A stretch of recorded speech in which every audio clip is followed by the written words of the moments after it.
आज हम लोग पढ़ेंगे अध्याय 4 को। इसके अंतर्गत हम लोग पढ़ेंगे झारखंड की विशिष्ट पहचान।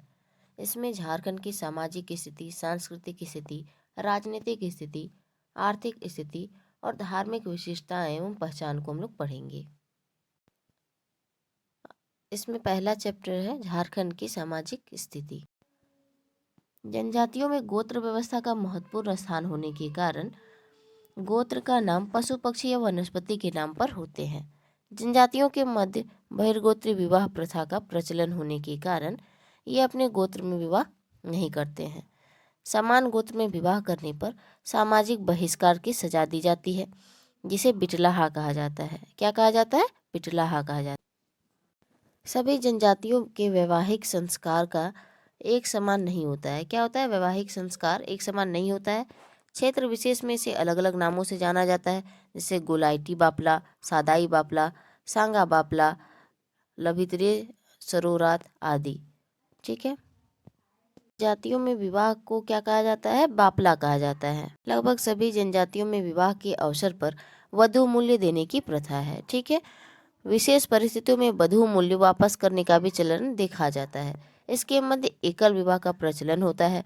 विधवा, देवर एवं साली से भी विवाह का प्रचलन इन जनजातियों में होता है। राज्य में जनजातियों के मध्य कई प्रकार के विवाह का प्रचलन है, जैसे क्रय विवाह, सेवा विवाह, हरण विवाह, हठ विवाह, पलायन विवाह तथा विनिमय विवाह आदि का। क्रय विवाह किसे कहते हैं? विवाह के इस प्रकार में कन्या मूल्य चुकाकर विवाह किया जाता है। क्या को? कन्या मूल्य को चुकाकर विवाह किया जाता है। कन्या मूल्य को अलग अलग स्थानों पर भिन्न भिन्न नामों से जाना जाता है। संथालों में पौन टका, मुंडा में कुरी गोनोंग, हो में दुतुम तथा पहाड़िया में बीते कहते हैं। ठीक है। संथालों में पौन टका, मुंडा में कुरी गोनोंग, हो में दूतम तथा पहाड़िया में बीते कहते हैं। क्रय विवाह में जो वधू मूल्य दिया जाता है उसी।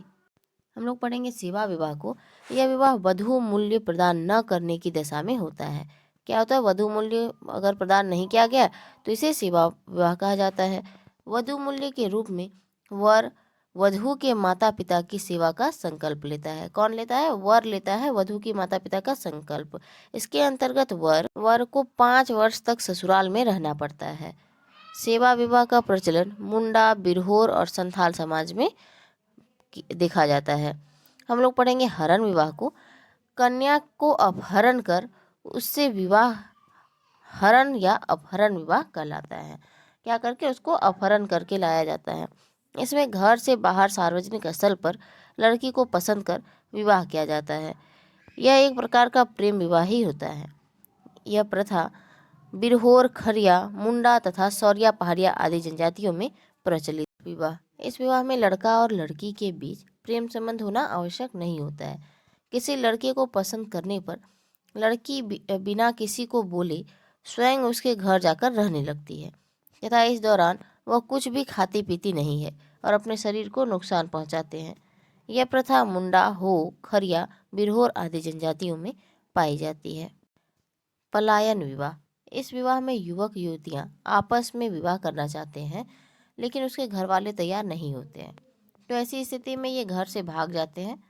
दोनों के रिश्तेदारों द्वारा जब इन्हें बुलाया जाता है तो ये लोग सामने आते हैं। बाद में इसकी शादी कर दी जाती है। बिरहोर, मुंडा, खरिया आदि जनजाति में यह प्रथा खूब पाई जाती है। विनिमय या गोलट विवाह। विनिमय विवाह में एक युवक का विवाह दूसरे परिवार के युवती के से तथा दूसरे परिवार की युवती का विवाह प्रथम परिवार के युवक के साथ संपन्न होता है। इस प्रकार के विवाह को विनिमय विवाह या गोलट विवाह कहा जाता है। अब हम लोग पढ़ेंगे झारखंड की सांस्कृतिक स्थिति को। सांस्कृतिक समन्वय। झारखंड में विभिन्न धर्मों के लोगों आपसी सौहार्द के साथ वर्षों से रहते आ रहे हैं। यहाँ की संस्कृति मिश्रित है। यहाँ वर्ष भर सभी धर्मों के पर्व त्योहार मनाए जाते हैं। यहाँ की बहुसंख्यक हिंदू धर्मावलंबी है। इसके अतिरिक्त राज्य में मुस्लिम, ईसाई, सिख, बौद्ध, जैन भी निवास करते हैं। हिंदू धर्म में अनेक देवी देवताओं की पूजा होती है। इस कारण इसके द्वारा मनाए जाने वाले पर्व त्योहारों में होली, दशहरा, दिवाली तथा रक्षाबंधन आदि है। इन सब त्योहारों को मनाने में सभी धर्मों के लोगों का सहयोग मिलता है। राज्य के लगभग सभी भागों में वसंत पंचमी का त्यौहार माघ महीने के प्रारंभ में मनाया जाता है। कब? माघ महीने के प्रारंभ में वसंत पंचमी का त्यौहार मनाया जाता है। इसमें ज्ञान की देवी सरस्वती की पूजा की जाती है। चूँकि यह पूजा स्कूलों और कॉलेजों में मनाई जाती है, इसलिए इसमें सभी धर्मों के लोग शामिल होते हैं। फाल्गुन के महीने में होली का त्यौहार मनाया जाता है। इस समय पूरा झारखंड पलाश के फूलों से पटा होता है, जिसे देखकर लगता है मानो प्रकृति भी यह त्यौहार को मना रही है। कौन से त्यौहार में? होली का त्यौहार में। अच्छे पैदावार की आशा में किसान वर्ग द्वारा भादों के अंत में अनंत पूजा की जाती है।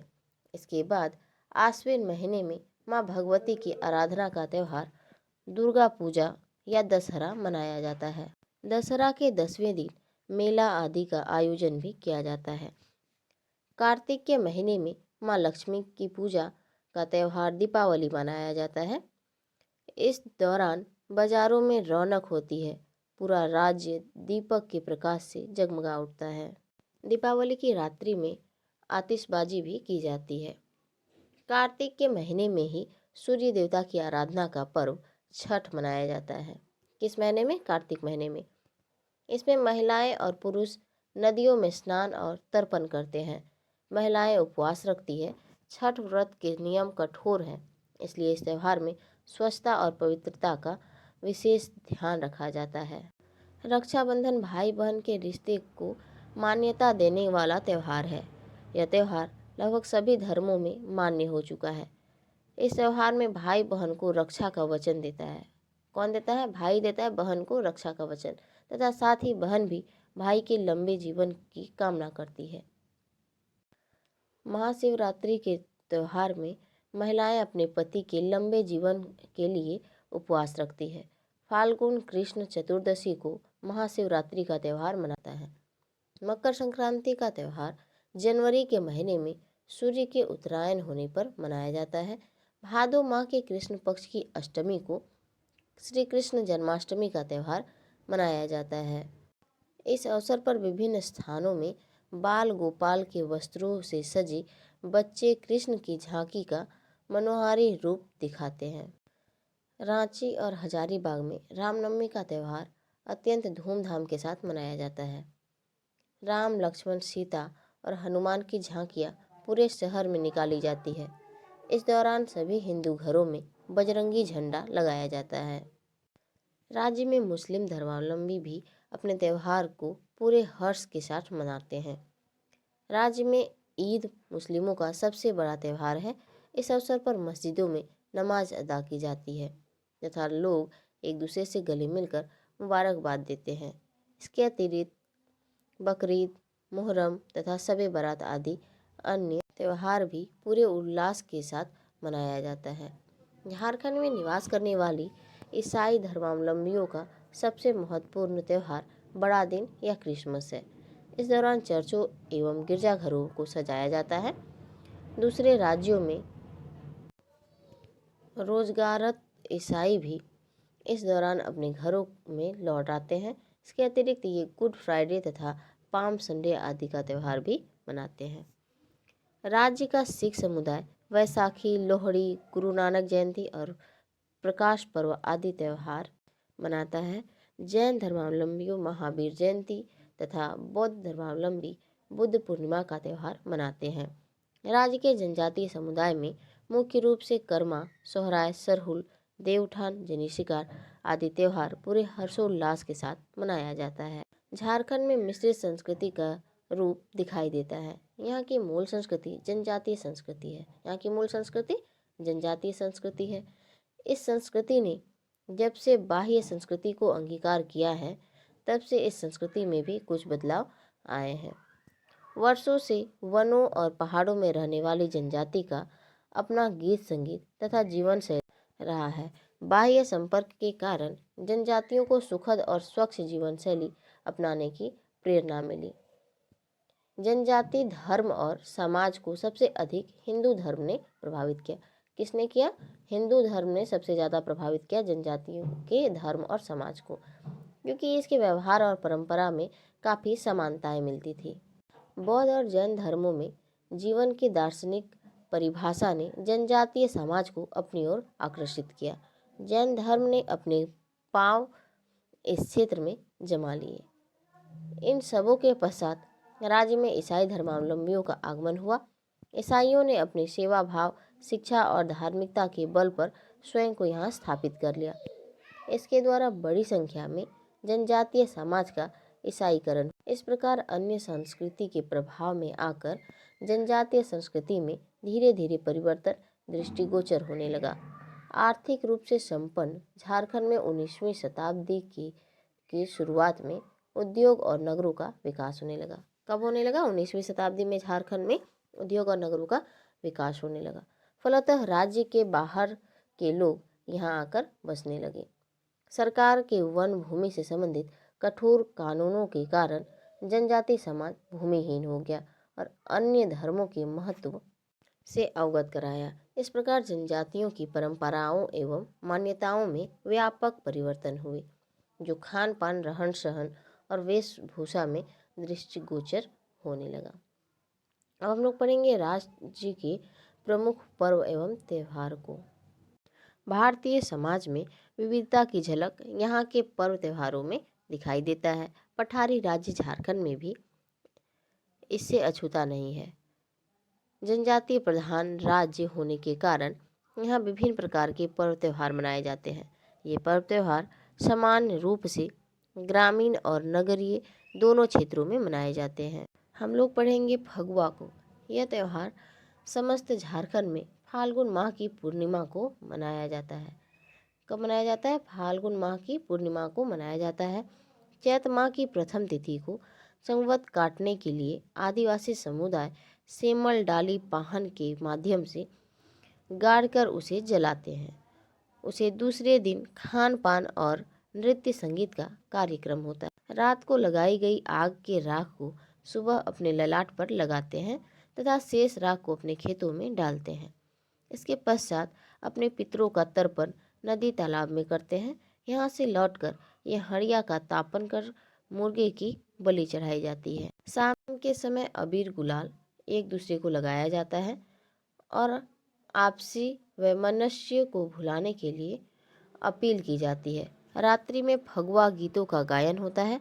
सुबह में ये संवत का पहला शिकार करने निकल। शाम के समय अबीर गुलाल एक दूसरे को लगाया जाता है और आपसी वैमनस्य को भुलाने की अपील की जाती है। रात्रि में फगुआ गीतों का गायन होता है।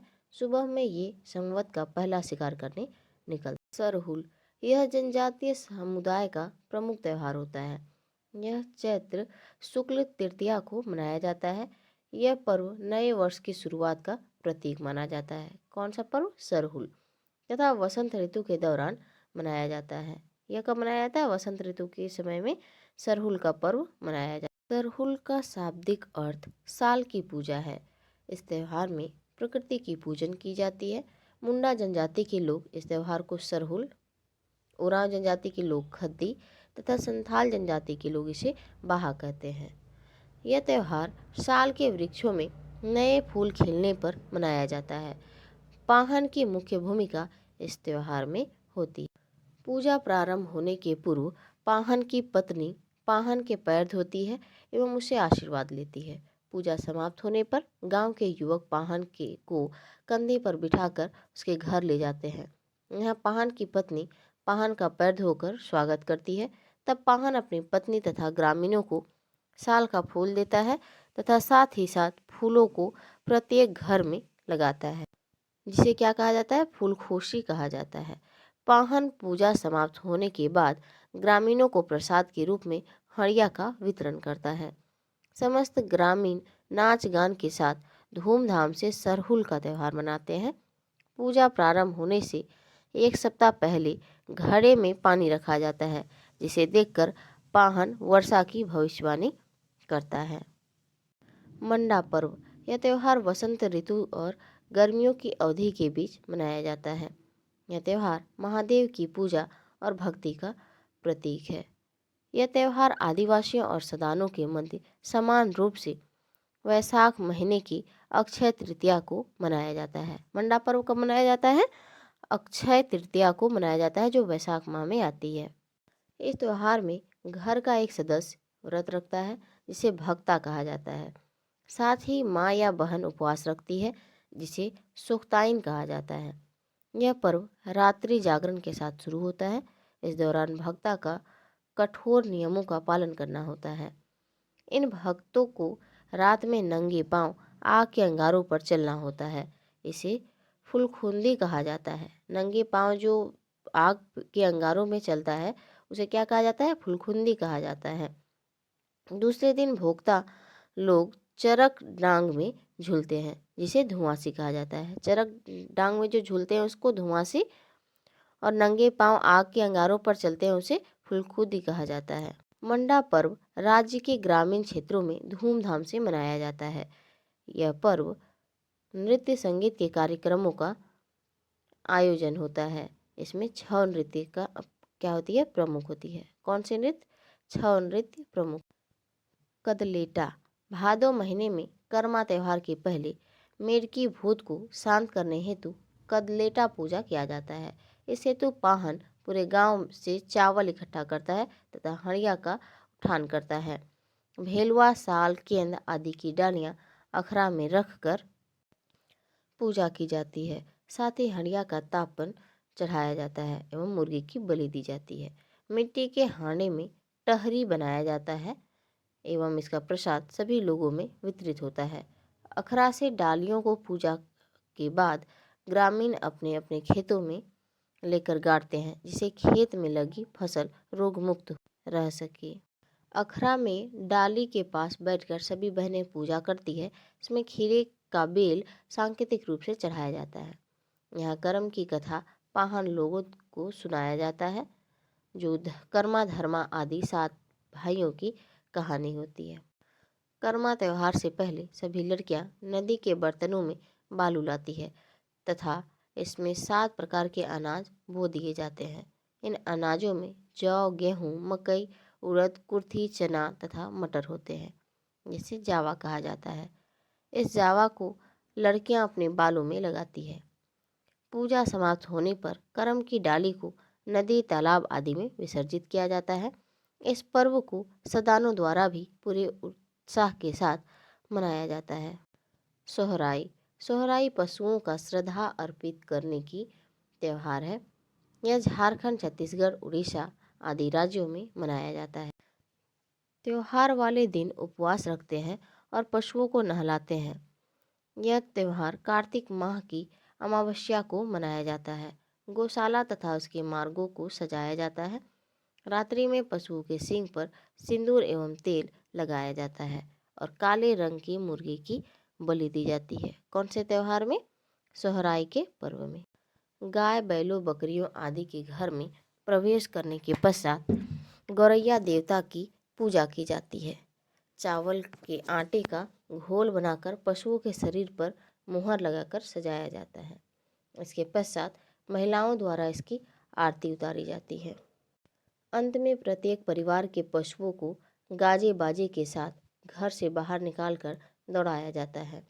गांव के सभी लोग सामूहिक रूप से गाजे बाजे के साथ प्रत्येक परिवार के घरों में जाते हैं, जहां उन्हें रोटी और हड़िया प्रसाद के रूप में दिया जाता है। यह राज्य का सबसे बड़ा त्यौहार है। यह मुख्य रूप से पशुधन में वृद्धि से संबंधित पर्व है। इसमें किसी रूप से सभी धर्म और जाति के लोग शामिल होते हैं। रोग खेदना यह त्यौहार गांव से रोगों को बाहर निकालने के उद्देश्य से मनाया जाता है। गांव से चंदा लेकर तापान का हड़िया पाहन द्वारा उठाया जाता है। रोग खेदने के लिए तय किए गए दिन को सभी अपने घर आंगन को लीप कर लूड़ा तवा अखरा में जमा किया जाता है। गांव की महिलाएं पहनाइन की अगुवाई में अपने द्वारा जमा किए गए लूड़ा तथा तवा को सामूहिक रूप से गांव की सीमा में रास्ते में फेंकती है। इसके पश्चात हर गांव अपने अपने सीमा में प्रवेश करते हैं और लौटकर सामूहिक रूप से एक दोना हड़िया तापन प्रसाद के रूप में लेते हैं। हड़िया के साथ कुछ चखना आदि का इंतजाम भी होता है। इस प्रकार यह रोग बहिष्कृत करने का त्योहार है। देव उठान। देव उठान कार्तिक शुक्ल पक्ष चतुर्दशी के दिन मनाया जाता है। सभी देवगण आषाढ़ माह की नवमी को निद्रा में चले जाते हैं तथा कार्तिक माह की चतुर्दशी तक सोते रहते हैं। महिलाएं घर के आंगन को सफाई से लीप कर उस पर चौक या अल्पना पूरती है। चावल गुड़ी की घोल को देवी देवताओं की काल्पनिक तस्वीरें बनाई जाती है। घर के पुरुष सदस्य देव पितरों की पूजा कर धूप दीप जलाकर पीढ़े या चौकी पर देव को बिठाते हैं तथा उन्हें गुड़ दूध तथा शक्कर कंद का प्रसाद चढ़ाया जाता है। चौकी समेत देव को उठाया जाता है तथा 5 बार उनकी परिक्रमा की जाती है। इसके पश्चात घर के सभी सदस्यों को प्रसाद बांटा जाता है। देव उठान देवताओं को जागृत करने का त्यौहार है। इस त्यौहार के बाद राज्य में विवाह शादी की बात प्रारंभ की जाती है। जनी शिकार। राज्य में जनी शिकार का आयोजन 12 वर्षों के अंतराल पर किया जाता है। इसमें महिलाएं सामूहिक रूप में प्रमुख वेश धारण कर परंपरागत हथियारों से लैस होकर गांव के अंदर शिकार खेलती है। ग्रामीण आदिवासी क्षेत्रों में मान्यता है कि जनी शिकार के बाद गांव से बुरी आत्माओं का साया दूर चला जाता है। महिलाएं बकरा बकरी मुर्गा मुर्गी समेत कई जानवरों का शिकार करके लौटती है। दिन भर के शिकार के बाद शाम को उन्हें पकाया जाता है और रात में सिखाकर जश्न मनाया जाता है। इस प्रथा की शुरुआत मुगल काल से ही हो गई थी। जब उरांव लोग रोहतासगढ़ में सरहुल का जश्न मना रहे थे तब मुगल सैनिकों ने इन पर आक्रमण किया। पुरुषों के नशे में रहने के कारण महिलाओं ने पुरुषों का वेश धारण कर मुगलों को पराजित कर दिया। ऐसा लगातार 12 वर्षों तक होता रहा। इसलिए जनी शिकार 12 वर्षों के अंतराल पर उस घटना की स्मृति में मनाया जाता है। आषाढ़ी पूजा। आषाढ़ महीने के निश्चित दिन आंगन या अखरा को लीप कर स्नान करके काली पांठा की बलि दी जाती है। हरिया का तपान इसमें डाला जाता है। आषाढ़ी पूजा गांव वालों को चेचक आदि व्याधियों से बचाने के लिए किया जाता है। इस पूजा में भाई बंधु और रिश्तेदारों को निमंत्रित किया जाता है। सारे लोग बलि के मांस के साथ भोजन करते हैं। बलि के पाठे के सिर को केवल पुरुषों द्वारा खाया जाता है। इस त्योहार को आदिवासी तथा सदान दोनों सामूहिक या व्यक्तिगत रूप से भी मनाते हैं। चांद बारेक। भादो महीने के कृष्ण पक्ष की रात्रि में 2 दिन घर की बुजुर्ग महिलाएं चांद नहीं देखने का व्रत रखती है। महिलाएं किसी के न देख पाने की स्थिति में हाथ पांव धुलकर शाम के समय अंधेरे में टांगी गोबर के 2 गोले तथा मिट्टी के 3 ढेले से चांद को बाएं हाथ से फेंककर मारने का प्रयास करती है। वर्तमान में यह प्रथा समाप्ति के कगार पर है, अर्थात नई पीढ़ी के लोग इस त्योहार से अनभिज्ञ हैं। नवाखानी। भादो एकादशी में मनाए गए कर्मा त्योहार के पश्चात नया अन्न खाना ही नवाखानी है। कर्मा पर्व तक गोदली और गोराक की फसलें पक जाती है। इन फसलों को घर लाकर ओखल से कूटकर चूड़ा बनाकर देव और पितरों को अर्पण किया जाता है। दही चूड़ा और तपान चढ़ाया जाता है। इसके पश्चात घर में आए अतिथियों के साथ प्रसाद के रूप में चूड़ा दही ग्रहण करते हैं। यह बहुत ही सामान्य सा त्यौहार है। सुरजाही पर्व। अगहन के महीने में जनजातीय समुदाय द्वारा सूर्य की पूजा सफ़ेद मुर्गे की बलि तथा हरिया के तपान से की जाती है। इसे घर के पास बारी या टाण में करते हैं। इस पूजा में केवल पुरुष लोग ही शामिल होते हैं और अपने सगे संबंधियों जन पहचान वाले ग्रामीणों को बुलाकर स्नान दान धूप दीप गुड़ आदि खाकर मुर्गे की बलि दी जाती है। इसके पश्चात चावल के साथ बलि के मुर्गे की खिचड़ी पकाई जाती है। इसे भी प्रसाद के रूप में 1 दूना हरिया के साथ ग्रहण किया जाता है। बलि गांव के भूइंहरदार द्वारा चढ़ाया जाता है। इस क्रम में प्रत्येक वर्ष बड़ पहाड़ी या मरणबुरु के नाम पर, सुअर भूत के नाम पर, भेड़ा देवी देवताओं के नाम पर बकरों तथा इष्ट देव के नाम पर मुर्गे की बलि चढ़ाई जाती है। सभी बलियों में एक एक दोना हड़िया का तापन अर्पित किया जाता है। काड़ा या भैंसा की बलि देने के पश्चात इसके मांस का सेवन नहीं किया जाता है, इसे जमीन में गाड़ दिया जाता है। पाटू सरना वैशाख के महीने में मनाया जाने वाला पाटू सरना पर्व खड़िया जनजाति का प्रमुख त्यौहार है। इस त्यौहार में विभिन्न देवी देवताओं के नाम पर भैंसा या भेड़ा तथा 5 मुर्गे की बलि दी जाती है। पूजा प्रधान पुजारी कालों द्वारा संपन्न कराया जाता है। सरना स्थल पर दूध उबालकर उसके गिरने की दिशा देखकर वर्षा की भविष्यवाणी की जाती है। जाड़कोर पूजा यह पहाड़िया समाज का प्रमुख त्यौहार है। प्रधान पुजारी कालों द्वारा यह पूजा प्रत्येक खड़िया घर में तथा सार्वजनिक रूप से संपन्न किया जाता है। पूर्णिमा के दिन व्रत रखकर सरना स्थल पर लोगों के साथ पूजा का संपन्न करता है। मानव एवं पालतू पशुओं की रक्षा के लिए यह पूजा की जाती है। गांव के युवा कालों को अपने कंधे पर बिठाकर प्रत्येक घर में घुमाते हैं। कालों द्वारा महुआ और साल के फूल का प्रसाद के रूप में बांटा जाता है। कुटी दहन पूजा गांव के लोगों को बीमारी तथा आकाशीय बिजली के प्रकोप से बचाने के लिए यह पूजा की जाती है। इस पूजा में सभी लोग एक झोपड़ी बनाते हैं तथा झोपड़ी में के आग, सेमल और रेत की डालियों को गाड़ दिया जाता है। पुजारी द्वारा पूजा की विधि करके चावल का ढेर झोपड़ी में लगा दिया जाता है। सभी पूजा सामग्री दीपक जलाकर चावल के ढेर पर रखी जाती है। पुजारी चावल के दानों पूर्व दिशा में मुंह करके सभी देवताओं के नाम से गिराता है। फिर सफ़ेद मुर्गा का संकल्प कर उसे चुगने के लिए छोड़ दिया जाता है। मुर्गा द्वारा चावल खा लेने पर पुजारी द्वारा उसकी बलि दी जाती है। इसके पश्चात ग्राम देवता को दूसरे मुर्गे की बलि दी जाती है। बाद में झोपड़ी में पुजारी द्वारा आग लगा दिया जाता है तथा उस आग से सभी गांव वाले होकर गुजरते हैं। सेमल और रेत की डालियों को छोटे छोटे टुकड़ों में काटकर पुजारी इसे लोगों के मध्य बांटता है। लोग इसको अपने घरों के दरवाजे पर टांग देते हैं। सेंद्रा सेंद्रा का शाब्दिक अर्थ शिकार करना होता है। इससे उरांव की संस्कृति और उसके परंपरागत इतिहास की झलक मिलती है। इस पर्व में उरांव लोगों की आत्मरक्षा, भोजन एवं अन्य आवश्यकताओं पर पूरा किया जाता है। उरांव जनजाति की महिलाओं द्वारा शिकार खेलने को कुरुक भाषा में मुक्का सेंद्री कहा जाता है। अलग अलग समय और अवसरों पर इस पर्व का आयोजन किया जाता है। सेंद्रा के अनेक प्रकार होते हैं। फाल्गुन महीने में फग्गू सेंद्रा का आयोजन किया जाता है। वहीं बैसाख महीने में विशु सेंद्रा का आयोजन किया जाता है। गांव का पाहन सेंद्रा पूर्व पूजा पाठ करता है। एक प्रकार का सेंद्रा पर्व छछरा बेचना होता है।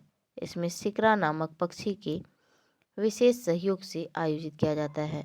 उरांव जनजाति के लोग के द्वारा इस पक्षी को पाला जाता है। बुरु पर्व बुरु का शाब्दिक अर्थ पहाड़ होता है। मुंडा जनजाति के लोगों के द्वारा इस त्यौहार को हर्षोल्लास के साथ मनाया जाता है। दिसंबर जनवरी के महीने में यह त्यौहार मनाया जाता है। बड़े पहाड़ या मारांग बुरु की पूजा सबसे पहले इस त्यौहार में की जाती है। बुरु बुंगा या पहाड़ देवता को इस पर्व के अवसर पर याद हेतु इस पर्व में बलि की परंपरा है।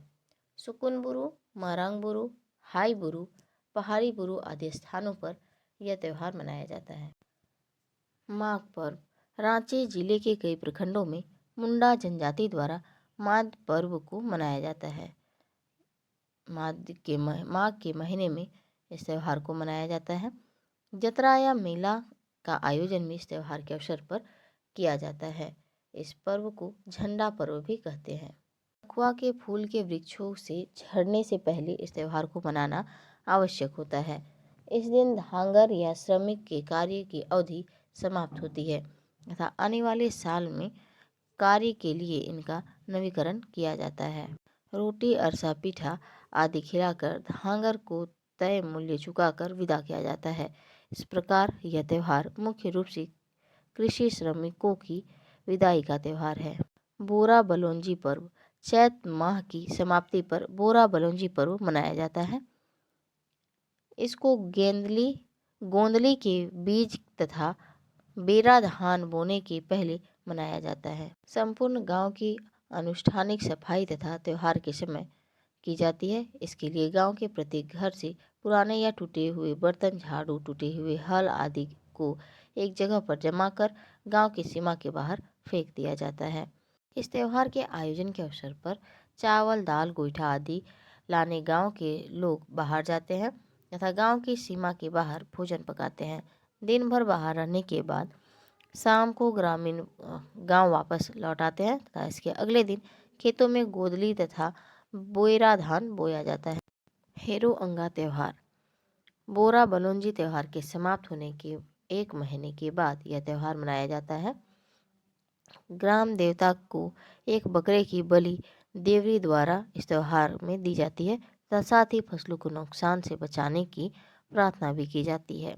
संपूर्ण गांव एक साथ ग्राम देवता को धन्यवाद देने तथा उनका आशीर्वाद लेने के लिए जमा होते हैं। बा पर्व।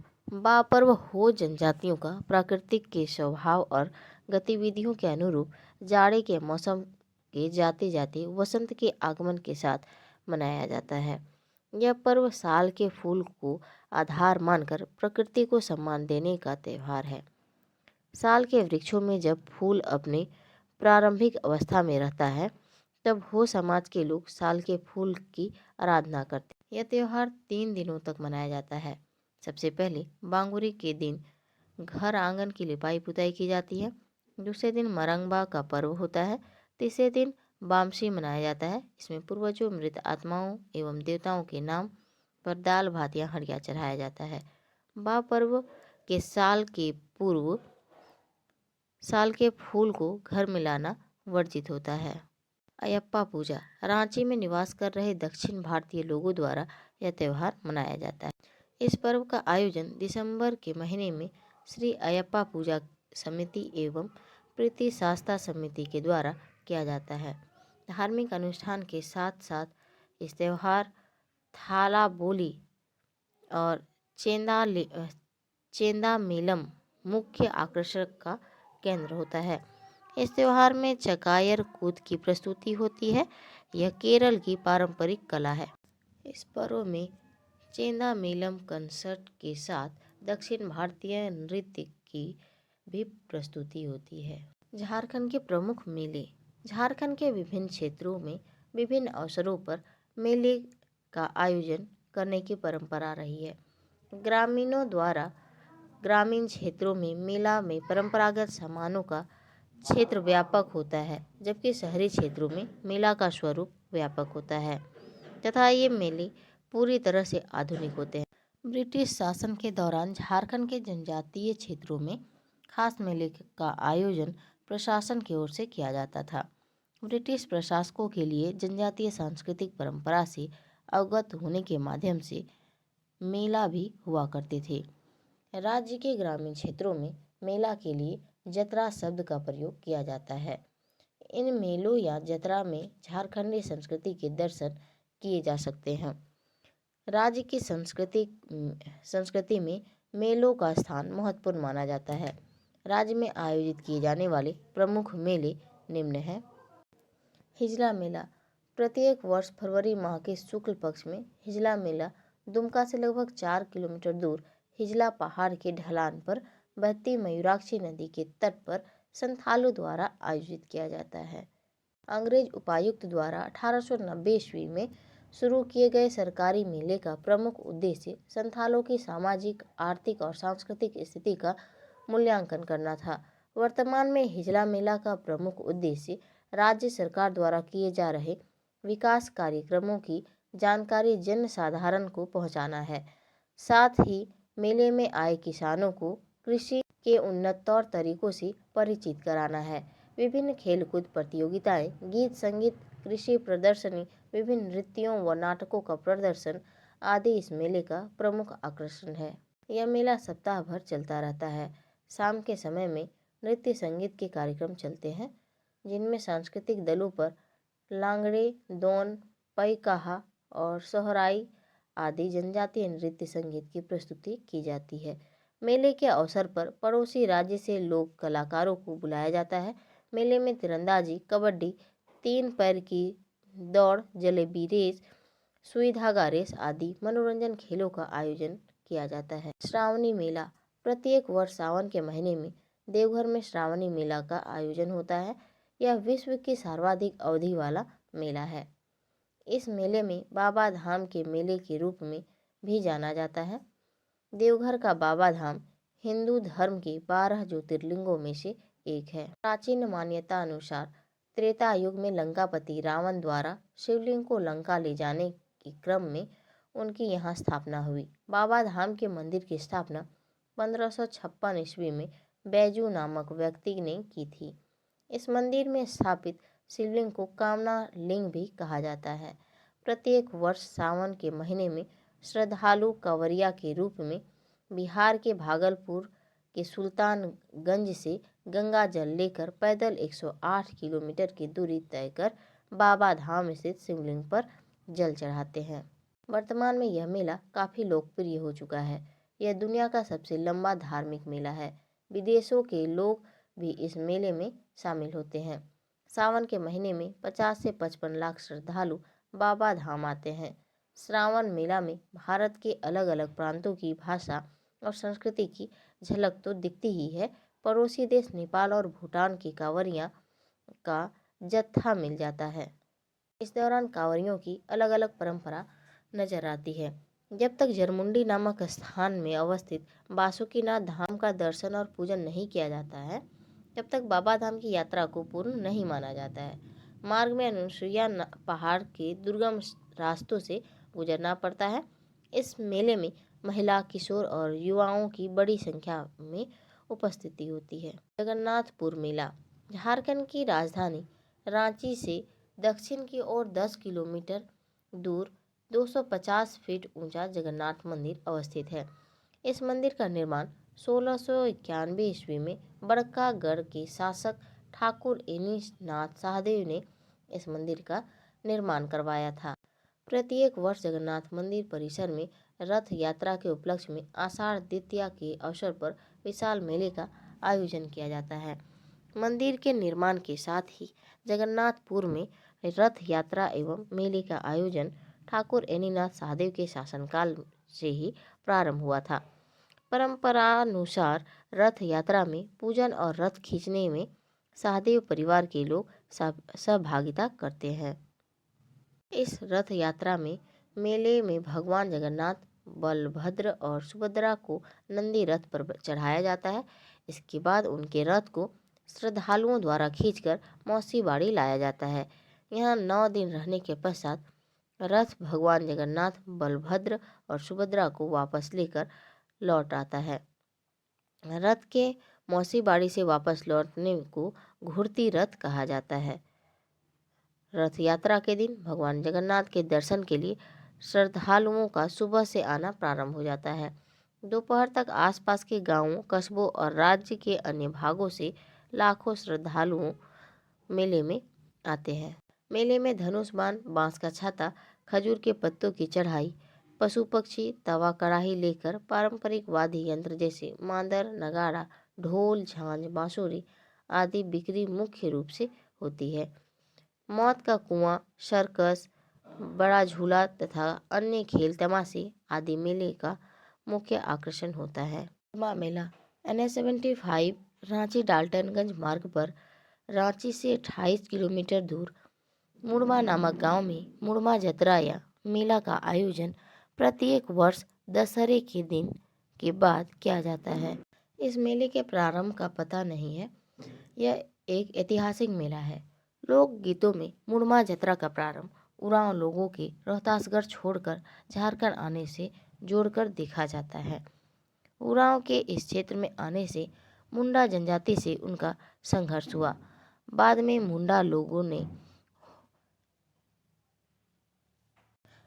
मुंडा लोगों के साथ उरांव लोगों का एक समझौता मुड़मा नामक स्थान पर हुआ। इसलिए ऐतिहासिक समझौते की याद में उरांव जनजाति के 40 परहा के लोगों ने मुड़मा जतरा का आयोजन की शुरुआत की। मुड़मा जतरा की अवधि 1 दिन और एक रात की होती है। यह छोटा नागपुर का महत्वपूर्ण सामाजिक और सांस्कृतिक आयोजन है।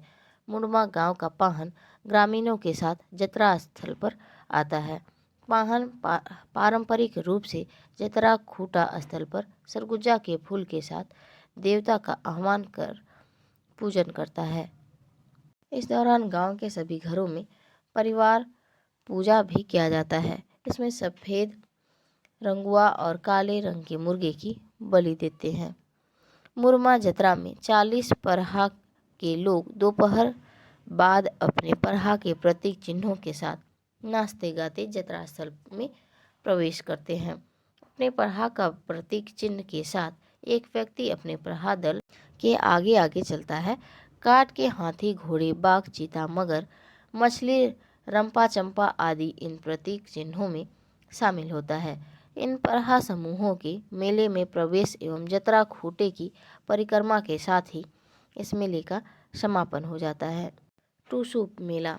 टूसू मेला का आयोजन मुख्य रूप से राज्य के पंच परगना क्षेत्र में किया जाता है। टूसू मेले का आयोजन प्राचीन काल से होता रहा है। टूसू का शाब्दिक अर्थ कंवारी होता है। टूसू पर्व में बहुत से कर्मकांड होते हैं। यह अत्यंत ही रंगीन और जीवन से परिपूर्ण त्यौहार है। मकर संक्रांति के अवसर पर मनाए जाने वाले इस त्यौहार के दिन पूरे कुर्मी और आदिवासी समुदाय द्वारा मकर संक्रांति की सुबह नदी में स्नान कर उगते सूरज की पूजा की जाती है। टूसू मेले का संबंध पौराणिक कहानी से है। इसके अनुसार टूसू नामक युवती को पाने के लिए राजा ने किसानों पर अनेक अत्याचार किए। इसमें अनेकों किसान मारे गए तथा टूसू ने नदी में कूदकर अपने सतीत्व की रक्षा की। टूसू नामक युवती की स्मृति में ही टूसू मेले का आयोजन किया जाता है। टूसू पर्व मुख्यतः 3 नामों से जाना जाता है: टूसू पर्व, मकर पर्व और पूस पर्व। टूसू पर्व में पीठा का महत्वपूर्ण स्थान होता है। फाल्गुन के महीने तक सगे संबंधियों के घर गुड़ पीठा पहुंचाया जाता है। गुड़ पीठा पहुंचाने की प्रथा को कुटुमारी कहा जाता है। टूसू पर्व की शुरुआत अगहन संक्रांति से होती है। इसमें कुंवारी कन्याओं द्वारा टूसू की स्थापना की जाती है। पूस के पूरे महीने टूसू मेला पूरे हर्षोल्लास के साथ मनाया जाता है।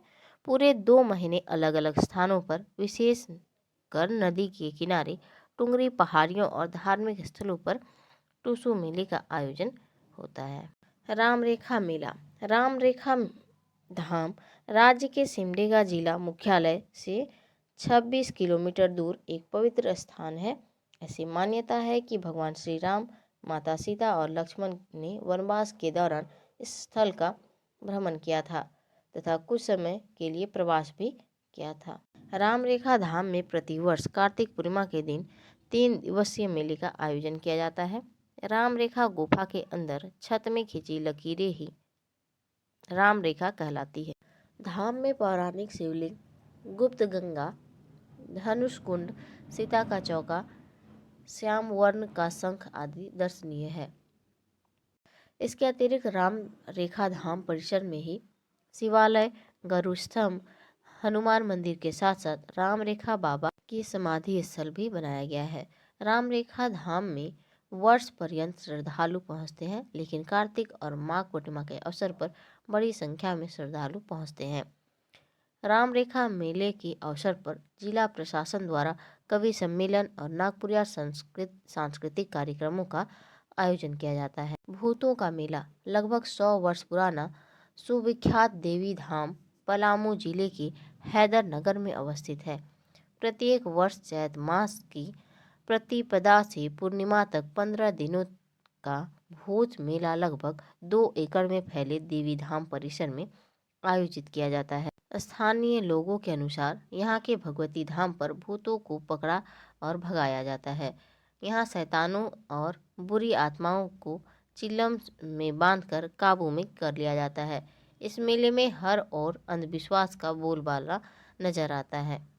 घरों में सुख शांति की कमी तथा भूत प्रेत से ग्रस्त व्यक्ति या परिवार की तथा संतान की मनोकामना वाले लोग बड़ी संख्या में इस मेले में आते हैं। बिहार, उत्तर प्रदेश, मध्य प्रदेश, छत्तीसगढ़ के कोने कोने से श्रद्धालु यहाँ पहुंचकर माता दरबार में माथा टेकते हैं। इस मेले में अधिकतर प्रेत बाधा से पीड़ित लोगों का जमावड़ा देखने को मिलता है। लंगटा बाबा गिरिडीह। पौष पूर्णिमा के दिन प्रतिवर्ष गिरिडीह से लगभग 40 किलोमीटर दूर खरगडीहा नामक स्थान पर लंगटा बाबा मेला का आयोजन किया जाता है। यहाँ पर जीव आत्माओं के महान साधक कालजयी संत लंगेश्वरी बाबा उर्फ लंगटा बाबा की समाधि स्थित है। यहीं की स्मृति में यह मेला लगता है।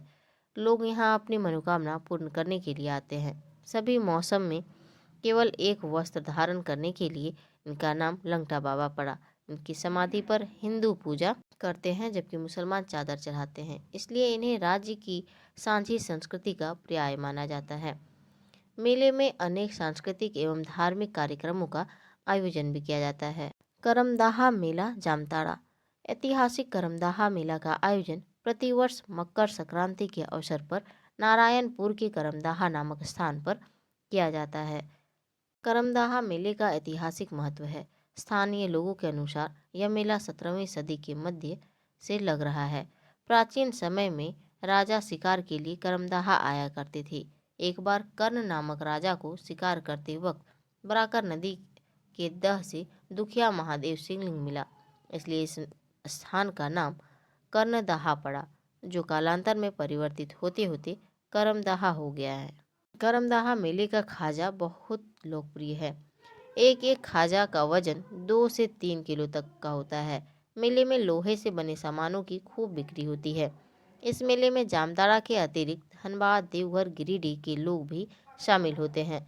मेले में खरीदारी करने से पूर्व बराकर नदी में स्नान कर दुखिया महादेव के दर्शन करते हैं। हथिया पत्थर मेला फुसरो। विख्यात हथिया पत्थर मेला का आयोजन बोकारो जिला के फुसरो नामक स्थान से किया जाता है। दामोदर नदी के तट पर जसीडीह बाजार में शिव मंदिर के निकट मकर संक्रांति के अवसर पर मेला लगता है। इस मेले के विषय में यह मान्यता है कि प्राचीन काल में एक राजा अपने पुत्र के विवाह में इसी नदी को पार करने के लिए दामोदर नदी से विनती की कि पानी कम हो जाए। सहजता से नदी पार करने पर पूजा अर्चना नहीं की। परिणामस्वरूप राजा सहित पूरी बारात तथा हाथी, घोड़े, ढोल, नगाड़े सभी पत्थर में बदल गए। वर्तमान में भी ये बदली हुई आकृतियाँ स्पष्ट नजर आती है। हथिया पत्थर में लोग दूर दूर से आकर पूजा अर्चना करते हैं। मेले में पुरुषों सहित बच्चे व महिलाएं भी बड़ी संख्या में होती है। इंद्र जत्रा। इंद्र जत्रा का आरंभ सुत्याम्बेगढ़ से नागवंशी शासनकाल के दौरान हुआ। सुत्याम्बेगढ़ रांची से 30 किलोमीटर की दूरी पर अवस्थित है। मुंडा शासन काल में महाराजा मदरा मुंडा ने पारंपरिक रीति रिवाज से इस मेले को लगाने की शुरुआत। 12 परहा, 24 परहा, 22 परहा एवं झीका परहा का इस मेले के आयोजन में महत्वपूर्ण योगदान रहता है। मेले में गोवर्धन पर्वत के प्रतीक के रूप में विशाल टोपर बनाया जाता है। पाहर और पंडित दोनों के द्वारा इस टोपर की पूजा की जाती है। इसके बाद टोपर को कुम्हरिया के पाहन घर की कुमारी कन्या के द्वारा 3 बार पाँव छुआया जाता है। तब टोपर को पुनः उठाकर टोपर को मेले में 9 दिन तक छोड़ा जाता है या फिर सहूलियत के अनुसार इसकी विधिवत पूजा घर ले जाकर किया जाता है।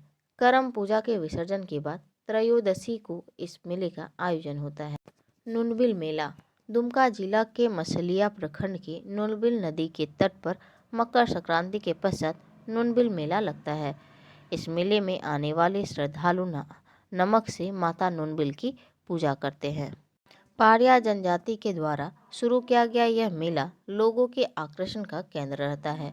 इस मेले का इतिहास 500 साल पुराना होता है। 8 दिनों तक चलने वाले इस मेले में दूर दराज से लोग यहाँ पहुँचते हैं, जहाँ मेले में मनोरंजन एवं खाने का विशेष प्रबंध होता है। बिशुआ मेला। प्रत्येक वर्ष चैत माह की अंतिम तारीख व वैशाख की पहली तारीख को गोड्डा जिले के वसंतराय प्रखंड में 52 बीघा में फैले तालाब पर भव्य मेला लगता है। यह मेला 1 महीने तक चलता है। इस तालाब में लाखों की संख्या में आदिवासी एवं गैर आदिवासी डुबकी लगाते हैं। सफाहोड़ आदिवासी समुदाय के लोग इस मेले की शुरू होने से पहले प्रसिद्ध तालाब में डुबकी लगाकर पूजा अर्चना करते हैं। सफाहोड़ लोगों द्वारा 3 दिनों तक तालाब में डुबकी लगाया जाता है। झारखंड की राजनीतिक स्थिति। झारखंड को राजनीतिक परिप्रेक्ष्य में देखा जाए तो यह राज्य प्रारंभ से ही राजनीतिक घटनाओं से जूझता रहा है। प्राचीन काल में जनजातीय समाज में अनेक कबीलाएं समूह थी, जिससे सबल राजनीति का बोलबाला था। शक्ति के बल पर ही लोग शासन करते थे। मूल जनजाति जैसे असुर, खरिया तथा बिरहोर आदि के बाद अन्य जातियां आई, जिन्होंने बलपूर्वक राजनीति के सहारे ही इस क्षेत्र में अपना अस्तित्व कायम किया। राष्ट्रीय आंदोलन में अंग्रेजों के खिलाफ आंदोलन करने वाली प्रमुख पार्टी कांग्रेस थी। कांग्रेस द्वारा 1920 ईस्वी में झारखंड कांग्रेस कमेटी का गठन किया गया। 1937 ईस्वी में कैथोलिक सभा की छोटा नागपुर में चुनावी राजनीति में प्रमुख भूमिका निभाई। 1937 ईस्वी के चुनाव में कांग्रेस को बहुमत मिला तथा मुस्लिम लीग की 20 सीट जीतने में सफल रही। 1946 ईस्वी में हुए चुनाव में कांग्रेस के सामने आदिवासी महासभा को हार का सामना करना। आदिवासी महासभा द्वारा झारखंड में गैर जनजातीय लोगों को भी अपने साथ लाने के लिए झारखंड पार्टी का उदय हुआ। स्वतंत्र भारत के प्रथम विधानसभा चुनाव में इस दल के 32 विधायक चुने गए। सन 1960 तक झारखंड क्षेत्र में कांग्रेस, जनसंघ, स्वतंत्र पार्टी, कम्युनिस्ट पार्टी का उदय हो चुका था और इस समय तक झारखंड पार्टी की स्थिति कमजोर होने लगी थी। अंततः झारखंड पार्टी का विलय कांग्रेस में हो गया। झारखंड में कांग्रेस पार्टी का विलय एक बड़े राजनीतिक बिखराव का कारण बना। इस पार्टी में कई गुट बन गए थे, जो पृथक क्षेत्रीय दलों के गठन के प्रयास करने लगे। स्वतंत्रता के बाद पृथक झारखंड राज्य की मांग तीव्र होने लगी थी। केंद्र तथा राज्य में कांग्रेस की स्थिति मजबूत होने के कारण पृथक झारखंड राज्य की मांग पर विशेष ध्यान नहीं दिया गया। तमाम राजनीतिक उठापटक के बाद सन 1995 ईस्वी में जब केंद्र में भारतीय जनता पार्टी की सरकार बनी, तब पृथक झारखंड का नाम वनांचल रखने का प्रस्ताव तैयार हुआ। राज्य सरकार ने वनांचल के नाम पर पृथक राज्य का प्रस्ताव अस्वीकार कर दिया था। झारखंड राज्य के गठन के लिए 2 अगस्त 2000 को लोकसभा में बिहार राज्य पुनर्गठन विधेयक 2000 पारित किया गया। आदिवासी सभ्यता एवं संस्कृति से परिपूर्ण देश झारखंड देश के 28वें राज्य के रूप में 15 नवंबर 2000 को अपने अस्तित्व को प्राप्त किया। अंततः 15 नवंबर 2000 ईस्वी को अलग झारखंड राज्य के प्रस्ताव को राज्य सरकार ने स्वतंत्र अस्तित्व में आया। यह 10 भागों तथा 10 अनुसूचियों में विभाजित दस्तावेज है, जिसे 91 अनुच्छेद हैं। झारखंड की शासन प्रणाली का स्वरूप लगभग वही है जो भारतीय संघ के अन्य राज्यों का है। राज्य व्यवस्था में 3 भाग है: कार्यपालिका, विधायिका और न्यायपालिका। भारतीय मीडिया को चौथा स्तंभ कहा जाता है। झारखंड का शासन और प्रशासन। झारखंड गठन के बाद भारतीय संविधान के अनुसार झारखंड में भी शासन पद्धति लागू की गई। झारखंड राज्य सरकार के 3 अंग हैं: कार्यपालिका, विधायिका और न्यायपालिका। विधायिका का कार्य कानून बनाना है। कार्यपालिका का कार्य कानून को लागू करना होता है।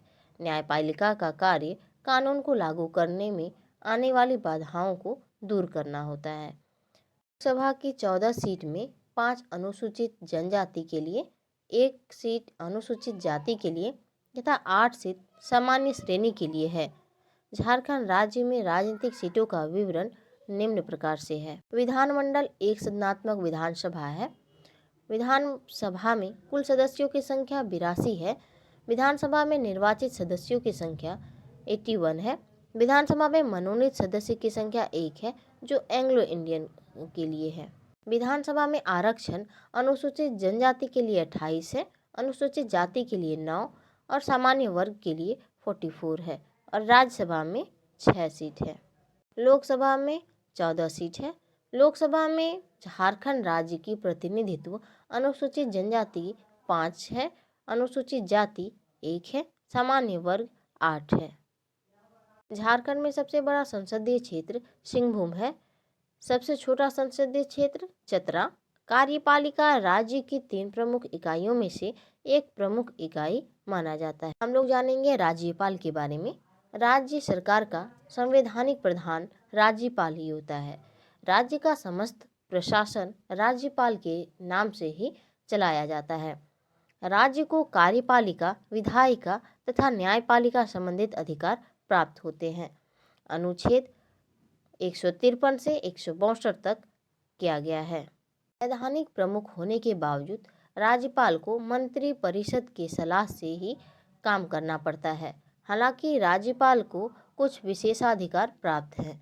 भारत में सामान्यतः एक राज्य के लिए एक राज्यपाल की नियुक्ति होती है, लेकिन 1956 ईस्वी में संविधान के अनुच्छेद 153 में संशोधन कर यह व्यवस्था की गई कि किसी एक व्यक्ति को 2 या 2 से अधिक राज्यों के राज्यपाल के रूप में राष्ट्रपति नियुक्त कर सकता है। राज्यपाल बनने की योग्यता भारत के संविधान के अनुसार 157 के अंतर्गत राज्य के पद के लिए निम्नलिखित योग्यताएं निर्धारित की गई है। वह भारत का नागरिक हो, उसकी उम्र कम से कम 35 वर्ष की हो, वह राज्य सरकार या केंद्र सरकार या दोनों के अधीन किसी सार्वजनिक उपक्रम में लाभ के पद पर आसीन न हो, वह भारतीय संसद या किसी भी राज्य के विधानमंडल का सदस्य न हो।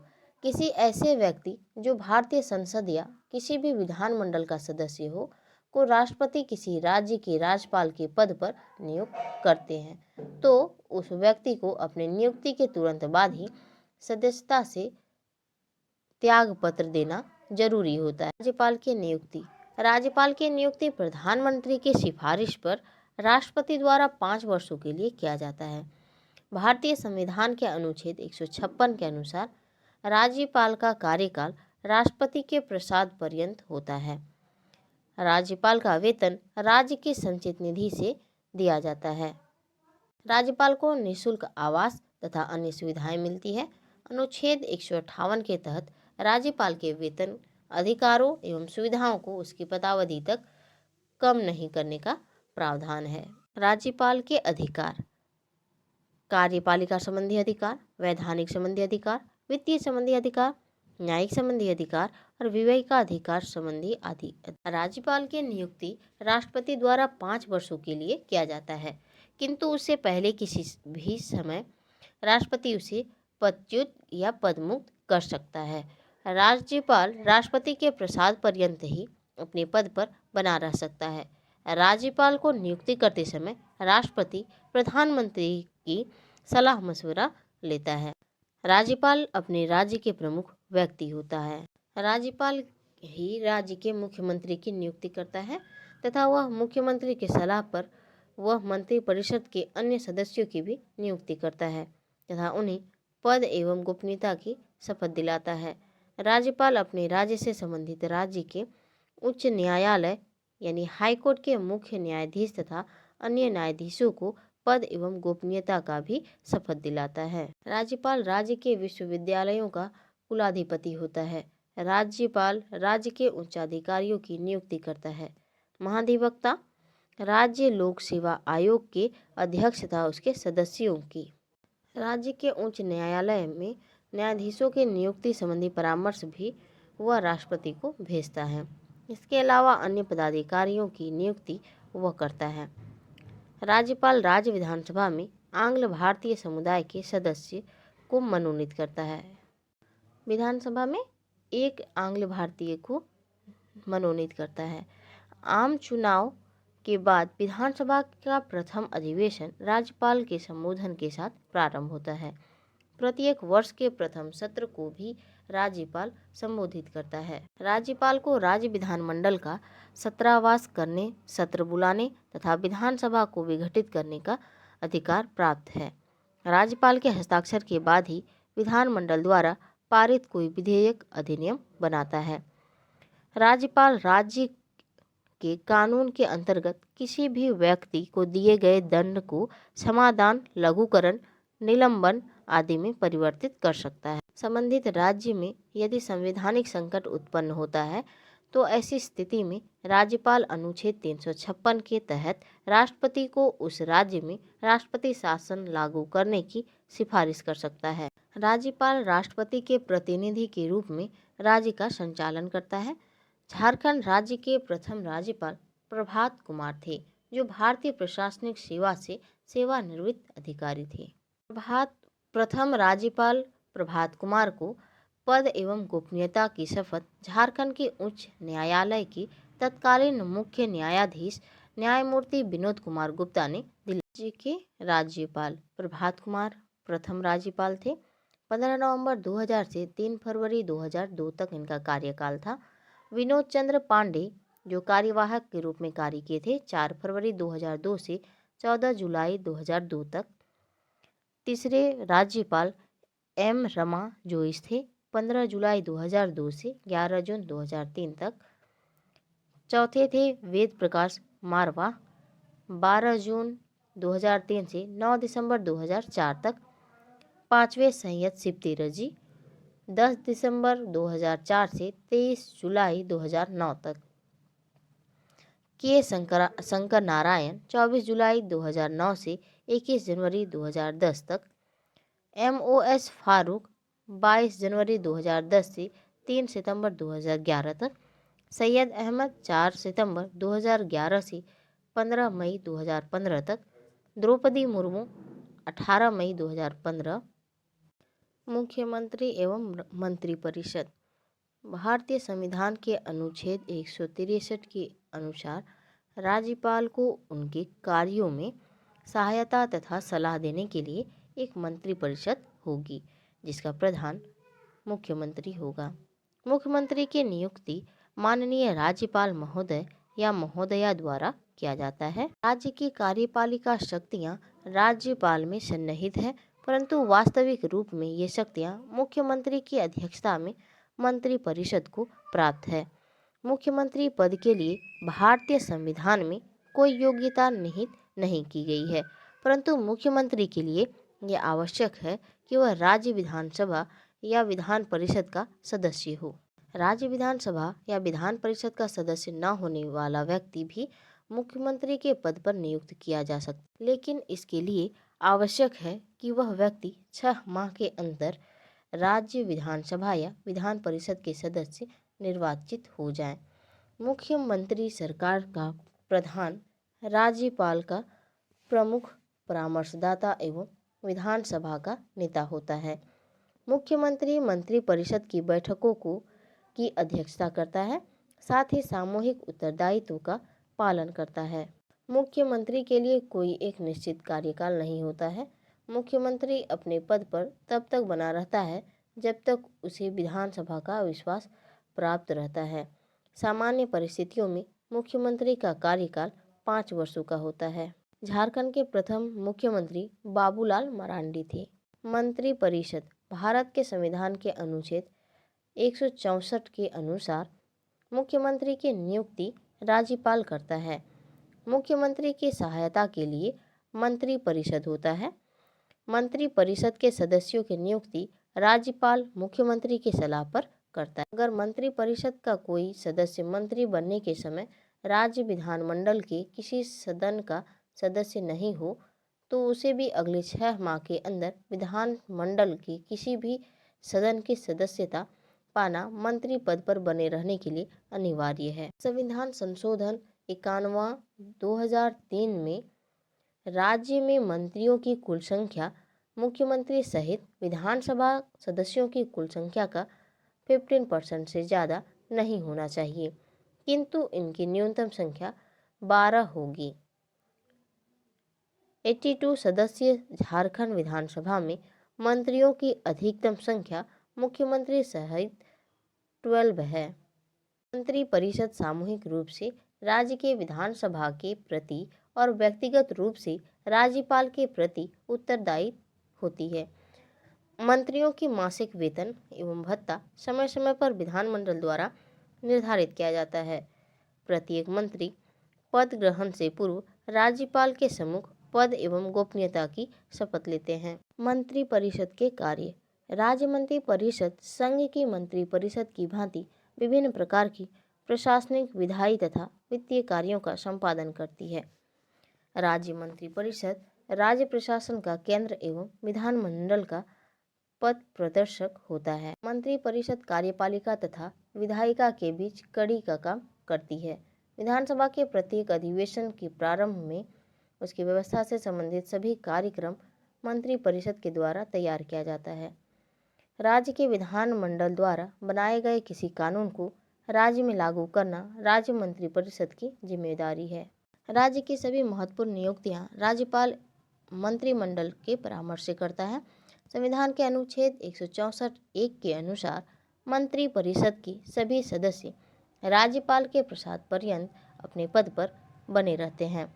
मंत्रिपरिषद से किसी मंत्री को उसके पद से हटाने हेतु राज्यपाल को मुख्यमंत्री की सलाह से काम करना होता है। राज्य में संवैधानिक व्यवस्था असफल हो जाने पर अनुच्छेद 356 के तहत तथा देश पर बाह्य आक्रमण होने की स्थिति में केंद्र द्वारा अनुच्छेद 352 का प्रयोग करके राज्य मंत्रिपरिषद को भंग किया जाता है। विधानसभा का कार्यकाल समाप्त होते ही राज्य मंत्रिपरिषद का कार्यकाल भी स्वतः ही समाप्त हो जाता है। झारखंड के मुख्यमंत्री पहले थे बाबूलाल मरांडी, 15 नवंबर 2000 से 17 मार्च 2003 तक इनका कार्यकाल रहा। अर्जुन मुंडा 18 मार्च 2003 से 2 मार्च 2005 तक रहे। शिबू सोरेन 2 मार्च 2005 से 12 मार्च 2005 तक। अर्जुन मुंडा चौथे मुख्यमंत्री थे, 12 मार्च 2005 से 18 सितंबर 2006 तक। मधु कोड़ा 18 सितंबर 2006 से 27 अगस्त 2008 तक रहे। शिबू सोरेन 27 अगस्त 2008 से 18 जनवरी 2009 तक। इसके बीच राष्ट्रपति शासन लगा। 19 जनवरी 2009 से 27 दिसंबर 2009 तक राष्ट्रपति शासन चला। फिर से शिबू सोरेन जी मुख्यमंत्री बने 30 दिसंबर 2009 से 30 मई 2010 तक। फिर से राष्ट्रपति शासन लगता है 1 जून 2010 को 10 सितंबर 2010 तक। फिर अर्जुन मुंडा मुख्यमंत्री बनते हैं 11 सितंबर 2010 से 8 जनवरी 2013 तक। राष्ट्रपति शासन फिर से लगती है 18 जनवरी 2013 से 12 जुलाई 2013 तक। हेमंत सोरेन नवे मुख्यमंत्री बनते हैं 13 जुलाई 2013 से 23 दिसंबर 2014 तक।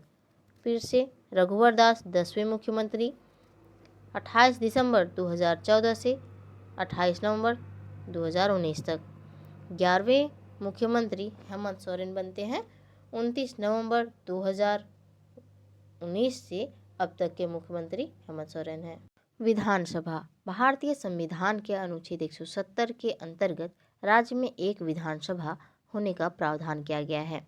विधानसभा के सदस्यों का निर्वाचन राज्य के प्रादेशिक निर्वाचन क्षेत्रों में से प्रत्यक्ष मताधिकार द्वारा किया जाता है। इस अनुच्छेद के अनुसार किसी भी राज्य की विधानसभा में सदस्यों की कुल संख्या अधिकतम 500 एवं न्यूनतम 60 होनी चाहिए।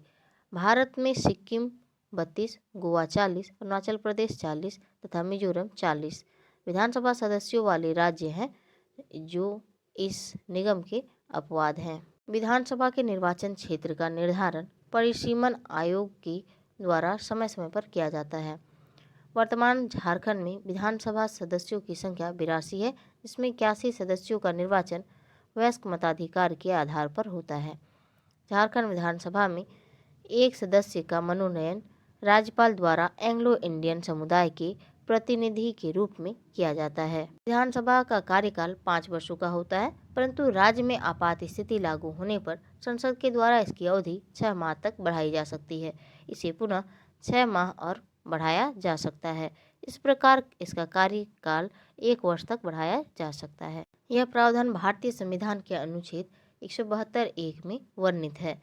झारखंड विधानसभा की कुल 82 सीटों में से अनुसूचित जनजाति के लिए 28, अनुसूचित जाति के लिए 9 और सामान्य श्रेणी के लिए 44 सीटें हैं। योग्यता के लिए निम्नलिखित प्रावधान है। वह भारत का नागरिक हो, उसकी उम्र कम से कम 25 वर्ष हो, अर्थात 25 वर्ष से उम्र कम ना हो। वह भारत सरकार का या केंद्र सरकार के अधीन लाभ पद नहीं धारण करता, पागल या दिवालिया न हो। भारतीय संविधान के अनुच्छेद 178 के अनुसार प्रत्येक राज्य की विधानसभा के लिए एक अध्यक्ष तथा उपाध्यक्ष का पद निर्धारित है। इसका चुनाव विधानसभा के सदस्यों द्वारा किया जाता है। सभा अध्यक्ष की भांति विधानसभा अध्यक्ष विधानसभा की कार्यवाही चलाने का अधिकारी होता है। विधानसभा अध्यक्ष की अनुपस्थिति में विधानसभा उपाध्यक्ष सदन की कार्यवाही की अध्यक्षता करता है अध्यक्ष का कार्यकाल 5 वर्ष अथवा नई विधानसभा की प्रथम बैठक के ठीक पहले तक होता है। विधानसभा अध्यक्ष एवं उपाध्यक्ष को कम से कम 14 दिन की पूर्व सूचना के उपरांत लाए गए अविश्वास प्रस्ताव को विधानसभा के पास करा के पद से हटाया जा सकता है। विधानसभा अध्यक्ष के अधिकार। संविधान द्वारा निम्न अधिकार प्राप्त है। वह राज्यपाल का संदेश विधानसभा में तथा विधानसभा का निर्णय राज्यपाल को देता है।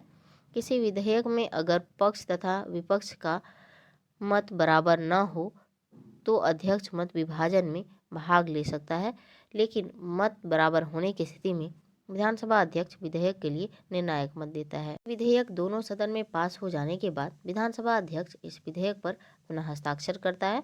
विधानसभा अध्यक्ष का पद निष्पक्ष होता है। विधानसभा सदस्यों का अधिकार। संविधान के अनुच्छेद 194 के अनुसार किसी विधानसभा सदस्य को सदन में अपनी बात अध्यक्ष के पूर्व अनुमति रखने का अधिकार है। सदस्य में विधायकों द्वारा दिए गए किसी वक्तव्य के विरुद्ध किसी भी न्यायालय में कोई मुकदमा नहीं चलाया जा सकता है।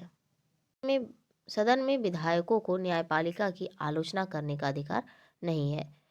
विधायकों को सदन के अधिवेशन के आरंभ होने के 40 दिन पहले तथा अधिवेशन समाप्ति के 40 दिन बाद तक दीवानी मुकदमे के लिए गिरफ्तार नहीं किया जा सकता है। विधानसभा के कार्य। पहला, विधायी कार्य को हम लोग देखेंगे। विधानसभा को राज्य सूची तथा समवर्ती सूची के सभी विषयों पर कानून बनाने का अधिकार है। कोई भी साधारण विधेयक विधानसभा में पास होने के बाद विधान परिषद में पेश किया जाता है। झारखंड में विधान परिषद नहीं है। वित्तीय कार्य। धन विधेयक केवल विधानसभा में ही पेश किया जाता है। एक बार धन विधेयक विधानसभा में पारित होने के बाद उसे विधानसभा में पेश किया जाता है। विधान परिषद को 14 दिन के अंदर पास होना होता है, यदि नहीं तो वह स्वतः पारित मान लिया जाता है। धन विधेयक सदन से पारित होने के बाद राज्यपाल की स्वीकृति लेने के लिए भेजा जाता है। राज्यपाल को धन विधेयक पर अपनी स्वीकृति देनी पड़ती है।